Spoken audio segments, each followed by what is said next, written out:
So now we move into the heavyweight division, which in the amateurs is essentially their version of the pro cruiserweight division, because there is a weight limit for it, that being 91 kilograms or about 201 pounds. So let me get to the participants for the heavyweight division, one of the definite high-profile divisions for men's amateur boxing, Olympic boxing.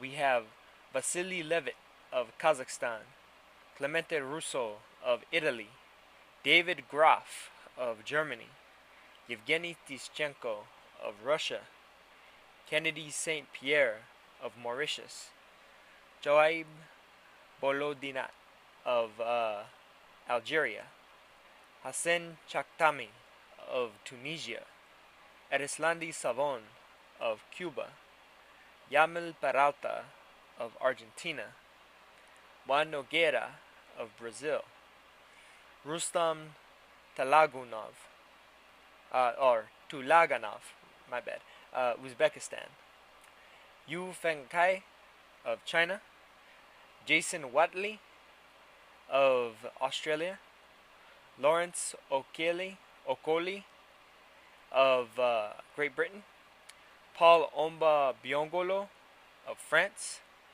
Abdul Kadir Abdullayev of Azerbaijan,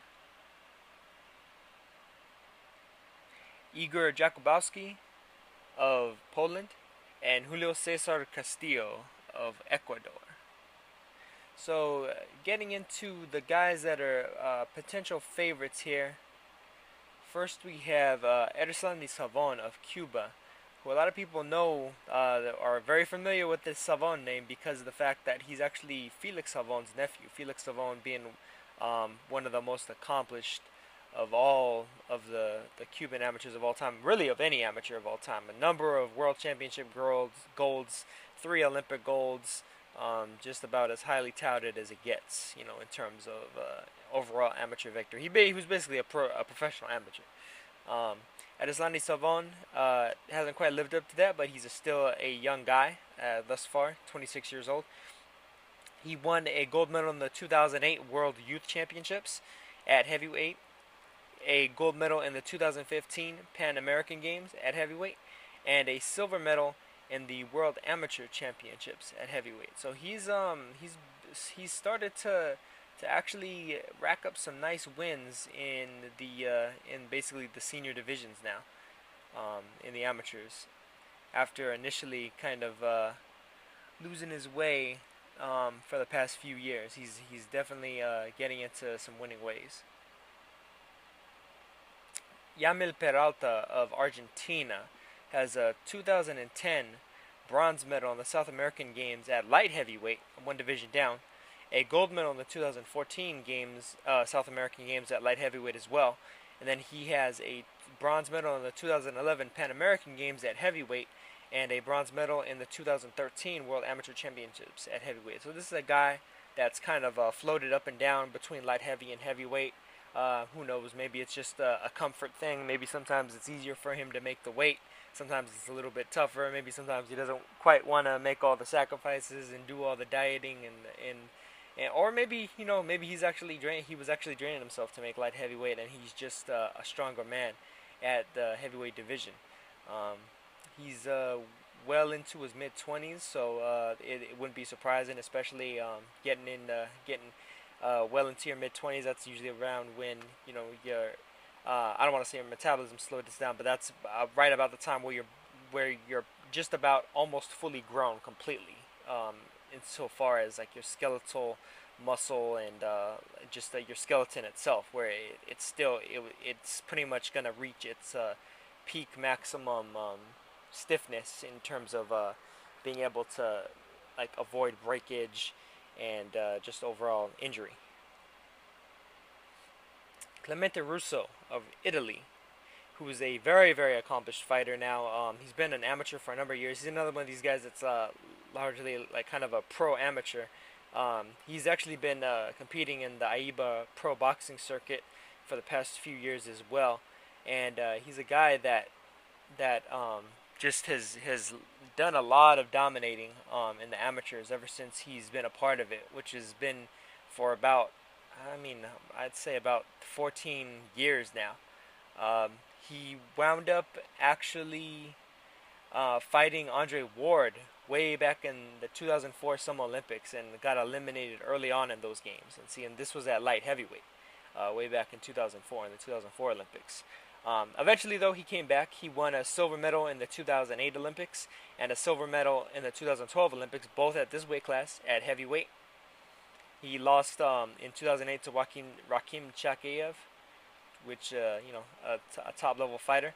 Wound up losing the finals in 2012 to Alexander Usyk, who's actually a very, very highly touted pro in the cruiserweight division now.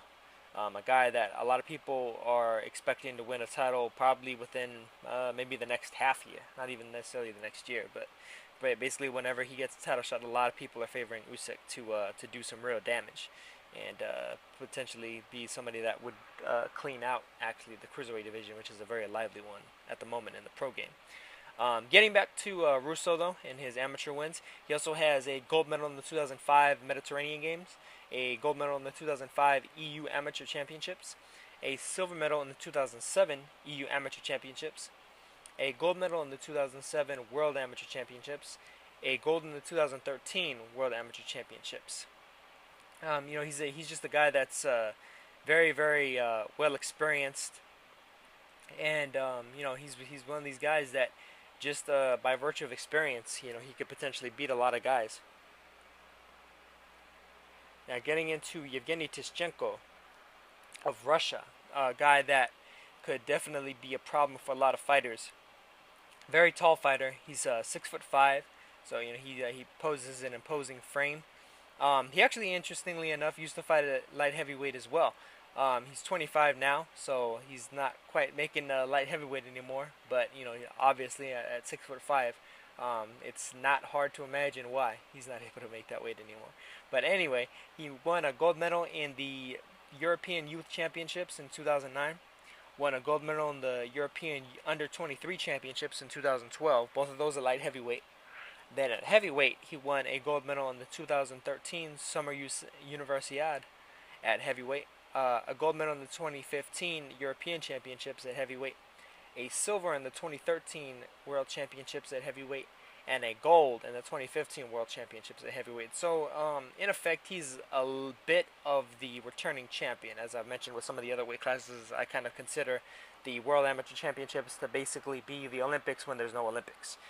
They take place every 2 years, the odd number years. So, like, you'll get them in 2011, 2013, 2015. The next ones will obviously be 2017.